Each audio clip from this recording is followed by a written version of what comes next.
Can I be honest for a second?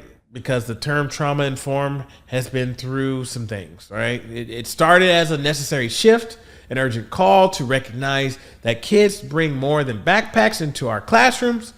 They bring grief, fear, instability, stress, layers of lived experiences that impact how they show up and how they learn. But somewhere along the way, trauma informed started getting misinterpreted.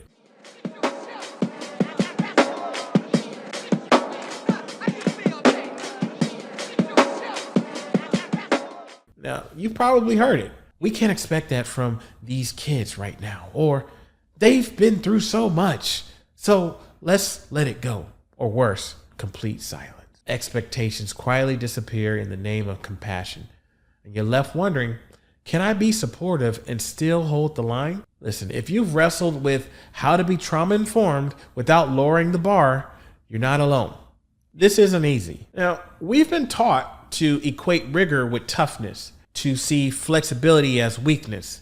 But trauma informed doesn't mean anything goes. It means we shift the how, not the what. We still teach, we still challenge, we still believe in our students' brilliance, but we also create space for healing, for dignity, for resilience to show up in its own time and way. Being trauma informed isn't about lowering expectations, it's about changing conditions.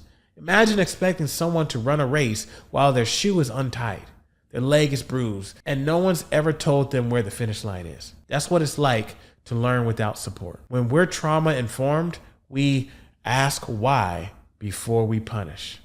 Prioritize relationships before routines. Believe in growth, even if it's slow, non-linear, and messy. High expectations don't have to feel harsh. They can feel hopeful. So here's how we lead with both compassion and conviction. Strategy number 1, redefine fair. Fair doesn't mean identical. Fair means equitable.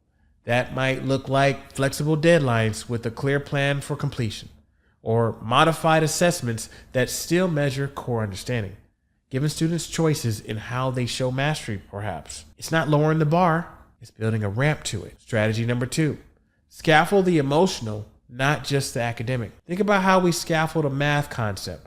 We break it down, we build it up. Now apply that to behavior, to regulation, to focus. Try this. I know sitting through this whole class is hard right now. Let's aim for 15 minutes and then check in. See, you're teaching stamina, capacity, ownership, and that's rigor too. Strategy number 3, hold the line with students, not against them. Instead of, you need to turn this in or you'll fail, try this one. I know you've been carrying a lot. I'm here to help you get this done, not just for the grade, but because I believe you can. It's not about softening expectations. It's about strengthening relationships so students can rise. Trauma informed doesn't mean lowering the bar. It means building a bridge to it. It means we believe in every student's potential, not just in the absence of hardship, but because of how they continue to show up in spite of it. So keep holding high expectations. Keep offering support. Keep believing that your students are capable of hard things, especially when they're met with care. Because when expectations are rooted in trust, not fear, that's when healing and learning can happen side by side.